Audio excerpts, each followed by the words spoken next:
Hi ಎಲ್ರಿಗೂ ನಮಸ್ಕಾರ. ನೀವು ನೋಡ್ತಾ ಇದ್ದೀರಾ ಸ್ಪೀಡ್ ಪ್ಲಸ್ ಕರ್ನಾಟಕ. ನಾನು ನಿಮ್ಮ ಮಂಜು ಗೌಡ.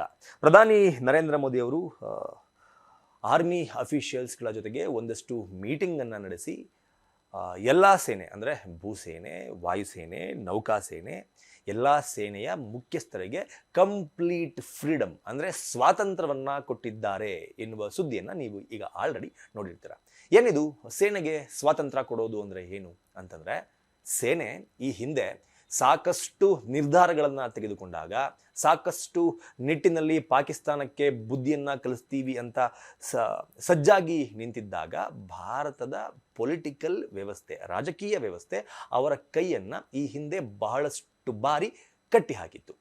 ಹೀಗೆ ರಾಜಕಾರಣದ ಕಾರಣಕ್ಕಾಗಿ ಸೇನೆ ಯಾವ ರೀತಿಯ ಕ್ರಮಗಳನ್ನು ಸಹ ಇಲ್ಲಿಯವರೆಗೂ ಅಂದರೆ ಅತ್ಯಂತ ದೊಡ್ಡ ಕ್ರಮಗಳನ್ನು, ಅತ್ಯಂತ ಕಠಿಣ ಕ್ರಮಗಳನ್ನು ಪಾಕಿಸ್ತಾನದ ವಿರುದ್ಧ ತೆಗೆದುಕೊಳ್ಳುವ ನಿಟ್ಟಿನಲ್ಲಿ ಈ ಹಿಂದೆ ಸಾಕಷ್ಟು ಬಾರಿ ರಾಜಕೀಯದ ಹಸ್ತಕ್ಷೇಪ ಇದ್ದ ಕಾರಣಕ್ಕೆ ಈ ಕಠಿಣವಾದ ಕ್ರಮಗಳನ್ನು ತೆಗೆದುಕೊಳ್ಳೋದಕ್ಕೆ ಆಗಿರಲಿಲ್ಲ. ಆದರೆ ಈ ಬಾರಿ ಪ್ರಧಾನಿ ನರೇಂದ್ರ ಮೋದಿ ಅವರು ಕಂಪ್ಲೀಟ್ ಫ್ರೀಡಮ್ ಅಂದರೆ ನೀವು ತೆಗೆದುಕೊಳ್ಳುವ ನಿರ್ಧಾರ ಪಾಕಿಸ್ತಾನಕ್ಕೆ ಬುದ್ಧಿ ಕಲಿಸುವ ನಿಟ್ಟಿನಲ್ಲಿ, ಟೆರರಿಸ್ಟ್ಗಳನ್ನು ಮಟ್ಟ ಹಾಕುವ ನಿಟ್ಟಿನಲ್ಲಿ ನೀವು ತೆಗೆದುಕೊಳ್ಳುವ ನಿರ್ಧಾರಕ್ಕೆ ಯಾವುದೇ ರೀತಿಯ ರಾಜಕೀಯ ಹಸ್ತಕ್ಷೇಪ ಇರದೇ ಇರುವ ರೀತಿಯಲ್ಲಿ ನಾನು ನಿಮಗೆ ಮಾತು ಕೊಡ್ತಾ ಇದ್ದೀನಿ. ನೀವು ಕಂಪ್ಲೀಟ್ ಫ್ರೀ ಆಗಿದ್ದೀರಾ ಯಾವುದೇ ರೀತಿಯ ಆ್ಯಕ್ಷನ್ಗಳನ್ನು ತೆಗೆದುಕೊಳ್ಳೋದಕ್ಕೆ ಎನ್ನುವ ನಿಟ್ಟಿನಲ್ಲಿ ಕಂಪ್ಲೀಟ್ ಫ್ರೀಡಮನ್ನು ವಾಯುಸೇನೆ, ನೌಕಾಸೇನೆ ಹಾಗೂ ಭೂಸೇನೆಗೆ ಪ್ರಧಾನಿ ನರೇಂದ್ರ ಮೋದಿ ಅವರು ಕೊಟ್ಟಿದ್ದು ಆಗಿದೆ. ಇದರ ಜೊತೆಗೆ ಈ ಎಲ್ಲ ಅಧಿಕಾರಿಗಳಿಗೂ ಸಹ ಒಂದು ಸಲಹೆಯನ್ನು ಕೊಡಲಾಗಿದೆ. ಅಂದರೆ ಒಂದು ನಾರ್ಮಲ್ ಆದಂತಹ ಯುದ್ಧ ಆದರೆ ನಾವು ಯಾವ ರೀತಿ ರೆಡಿ ಆಗಿರಬೇಕು, ಏನೆಲ್ಲ ಬೇಕಾಗತ್ತೆ. ಮಿಡ್ ರೇಂಜ್ನ ಯುದ್ಧ ಆಗಿದ್ದರೆ ನಾವು ಯಾವ ರೀತಿ ರೆಡಿ ಆಗಬೇಕು, ಅದಕ್ಕೆ ಏನೇನೆಲ್ಲ ಬೇಕಾಗತ್ತೆ. ಎಕ್ಸ್ಟ್ರೀಮ್ ಲೆವೆಲ್ಗೆ ಯುದ್ಧ ಆರಂಭ ಆದರೂ ಸಹ ನಮಗೆ ಏನೆಲ್ಲ ಅವಶ್ಯಕತೆ ಇದೆ ಎಲ್ಲವನ್ನೂ ಸಹ ನನಗೆ ಒಂದು ಪಟ್ಟಿ ಮಾಡಿ ಕೊಡಿ ಅಂತ ಆರ್ಮಿ ಅಫಿಷಿಯಲ್ಸ್ಗಳಿಗೆ ನರೇಂದ್ರ ಮೋದಿ ಅವರು ಹೇಳಿದ್ದಾರೆ. ಇದರ ಜೊತೆಗೆ ಯುದ್ಧ ಆದರೆ ಏನಾಗಬಹುದು, ಯಾವ ರೀತಿ ಯುದ್ಧವನ್ನು ನಾವು ಮಾಡಬಹುದು ಅದನ್ನೂ ಕೂಡ ನೀವೇ ಡಿಸೈಡ್ ಮಾಡಿ ಎನ್ನುವ ಒಂದು ಮಾತನ್ನು ಸಹ ಆರ್ಮಿ ಆಫೀಸರ್ಗಳಿಗೆ ನರೇಂದ್ರ ಮೋದಿ ಅವರು ಹೇಳಿದ್ದಾರೆ. ಇದರ ಜೊತೆಗೆ ಪರಿಪೂರ್ಣ ಪ್ರಮಾಣದಲ್ಲಿ ಯುದ್ಧ ಆರಂಭ ಆದರೆ ನಮ್ಮಲ್ಲಿ ಇರೋದೇನು, ರೈಟ್ ನೌ ನಮ್ಮಲ್ಲಿ ಏನೆಲ್ಲ ಅವೈಲೇಬಲ್ ಇದೆ ಪಾಕಿಸ್ತಾನವನ್ನು ಎದುರಿಸೋಕೆ ಅಥವಾ ಪಾಕಿಸ್ತಾನವನ್ನು ಸಪೋರ್ಟ್ ಮಾಡುವ ರಾಷ್ಟ್ರಗಳನ್ನು ಸಹ ಎದುರಿಸೋಕೆ ನಮ್ಮಲ್ಲಿ ಏನೆಲ್ಲ ರೆಡಿ ಇದೆ, ಇನ್ನೂ ಏನೆಲ್ಲ ಬೇಕಾಗುತ್ತೆ ಎನ್ನುವ ಒಂದು ಪಟ್ಟಿಯನ್ನು ಸಹ ಕೊಡಿ ಅಂತ ಕೇಳ್ಕೊಂಡಿದ್ದಾರೆ. ಅದರ ಜೊತೆಗೆ ಯುದ್ಧಕ್ಕೆ ಎಷ್ಟು ಖರ್ಚಾಗಬಹುದು ಅಂದರೆ, ಒಂದು ದೇಶ ಯುದ್ಧ ಮಾಡಬೇಕು ಅಂತ ಡಿಸೈಡ್ ಮಾಡಿದ್ರೆ, ಆರಂಭ ಮಾಡಿದ್ರೆ ಯುದ್ಧವನ್ನು ಆರಂಭ ಮಾಡೋದಕ್ಕೆ ಡಿಸೈಡ್ ಮಾಡ್ಬೋದು. ಆದರೆ ಯುದ್ಧವನ್ನು ನಿಲ್ಲಿಸುವ ನಿರ್ಧಾರವನ್ನು ಮಾಡೋದು ಯಾವುದೇ ದೇಶಕ್ಕೂ ಇಲ್ಲಿಯವರೆಗೂ ಸಹ ಸಾಧ್ಯ ಆಗಿಲ್ಲ.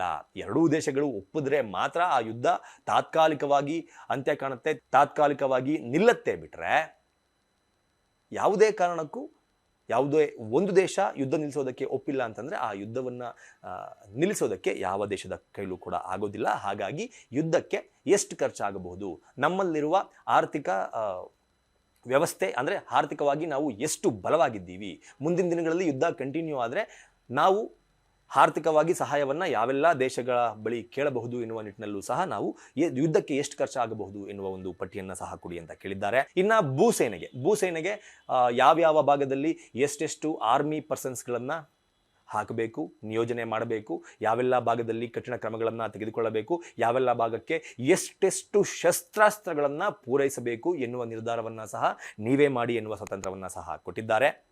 ಇದರ ಜೊತೆಗೆ ಎಲ್ಲೆಲ್ಲಿ ಭಾರತೀಯ ಸೈನಿಕರು ಪಾಕಿಸ್ತಾನದ ಟೆರರಿಸ್ಟ್ಗಳು ಅಥವಾ ಪಾಕಿಸ್ತಾನದ ಮೇಲೆ ಅಟ್ಯಾಕ್ ಮಾಡಬೇಕು ಅನ್ನೋದನ್ನು ಸಹ ನೀವೇ ಡಿಸೈಡ್ ಮಾಡಿ.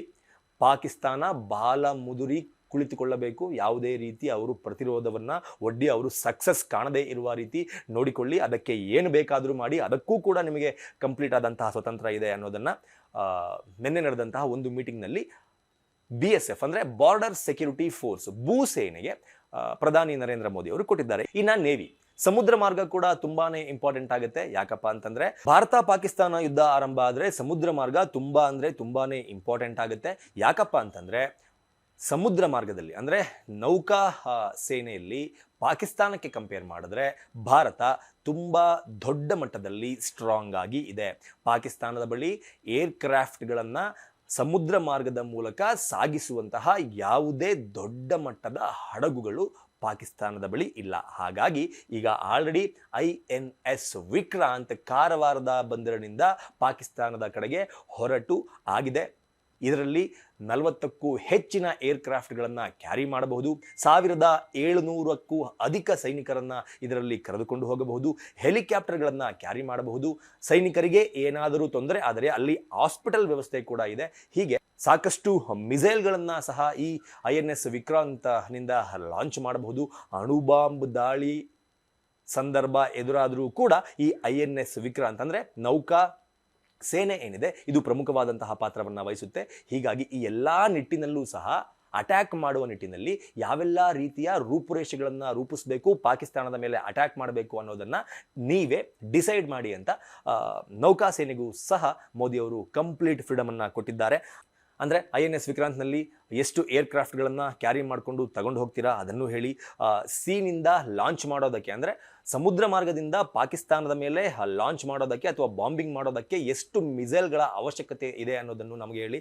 ಅದೇನಾದರೂ ಖಾಲಿ ಆದರೆ, ಇಫ್ ಇನ್ ಕೇಸ್ ನಮ್ಮಲ್ಲಿರುವ ಮಿಸೈಲ್ಗಳೆಲ್ಲರೂ ಖಾಲಿ ಆದರೆ ನಾವು ಎಲ್ಲಿಂದ ತರಿಸಿಕೊಳ್ಳಬೇಕು ಎನ್ನುವ ನಿರ್ಧಾರವನ್ನು ಮಾಡೋದಕ್ಕೆ ಹೆಲ್ಪ್ ಆಗುತ್ತೆ. ಹಾಗಾಗಿ ಇದನ್ನು ಕೂಡ ನಮಗೆ ನೀಡಿ ಅಂತ ನೇವಿ ಆಫೀಸರ್ಗಳಿಗೆ ಮೋದಿ ಅವರು ಕೇಳ್ಕೊಂಡಿದ್ದಾರೆ. ಇದಾದ ನಂತರ ವಾಯುಸೇನೆ, ಎಲ್ರಿಗೂ ಕೂಡ ಗೊತ್ತಿರುವಂಥ ವಿಚಾರ, ವಾಯುಸೇನೆ ಯಾವುದೇ ದೇಶಗಳ ನಡುವೆ ಯುದ್ಧ ಆರಂಭ ಆದಾಗ ಯಾರು ವಾಯುಸೇನೆಯಲ್ಲಿ ಅಥವಾ ಏರ್ಫೋರ್ಸ್ನಲ್ಲಿ ಅಧಿಕವಾದಂತಹ ಯಶಸ್ಸನ್ನು ಸಾಧಿಸ್ತಾರೆ ಆ ದೇಶಕ್ಕೆ ಯುದ್ಧದಲ್ಲಿ ಗೆಲುವು ಕಟ್ಟಿಟ್ಟ ಬುತ್ತಿ ಅನ್ನೋದು ಎಲ್ರಿಗೂ ಕೂಡ ಗೊತ್ತಿರುವಂತಹ ವಿಚಾರ. ಹಾಗಾಗಿ ನಮ್ಮಲ್ಲಿ ಪಾಕಿಸ್ತಾನಕ್ಕೆ ಕಂಪೇರ್ ಮಾಡಿಕೊಂಡ್ರೆ ನೆಕ್ಸ್ಟ್ ಲೆವೆಲ್ ಅಂದರೆ 5th to 6th ಜನರೇಷನ್ ಏರ್ಕ್ರಾಫ್ಟ್ಗಳು ನಮ್ಮ ಬಳಿ ಇದೆ.